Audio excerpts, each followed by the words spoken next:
Here we have a couple of examples of liners, kind of like a new one compared to used ones on a machine, so you kind of know what you're looking at when you go to change them.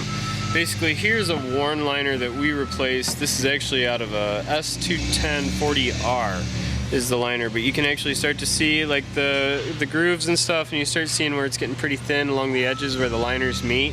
It's kind of where a lot of the wear happens.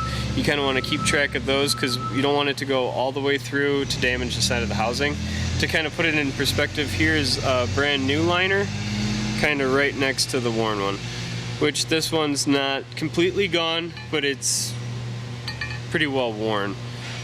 And then here's a good example of like a side liner that is completely worn through. This liner, basically the shot has completely worn through the side. This is just something you kind of want to watch. You kind of don't want it to get to that point, just because at that point the shot is kind of going through the liner and it's starting to go the side of the blast wheel housing, which you just start talking into big money if you have to replace one of those. So you got that. This is like another liner that came out of the exact same machine. This would kind of be considered the hot side, and this would be the other side. So it wasn't a ton of wear. Actually, this one could have probably stayed in just a little bit longer. Being the repair that it was, we did a complete liner change on it. Also because just right up here is the point where it started getting a little thin, and we kind of didn't trust that part of it. Is just because it gets thin kind of right where the top liner meets the side liners, the shot kind of finds that groove and kind of starts kind of taking advantage of that quicker. Okay, first here we'll go ahead and take a look at a couple blast wheels.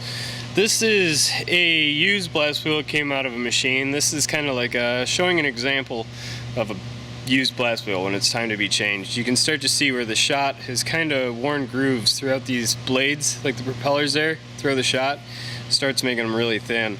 What eventually happens is these chunks will end up breaking out and kind of getting thrown with the machine. So this is, once you start seeing real big wear marks like that, it's a pretty good indication of time for a new blast wheel. So to show, this is kind of like what a new blast wheel looks like from the start to begin with. We recommend to check the blast wheel every 50 hours. Now you may end up getting some more life, so the best thing to do is kind of open it up, take out the control cage so you can see inside the actual blaster here, and check how much wear is actually on it. If it's still not too worn, you can go ahead and last longer. Some jobs may eat up a blast wheel quicker than others, so that's kind of where we give the 50 hours is basically when to check it.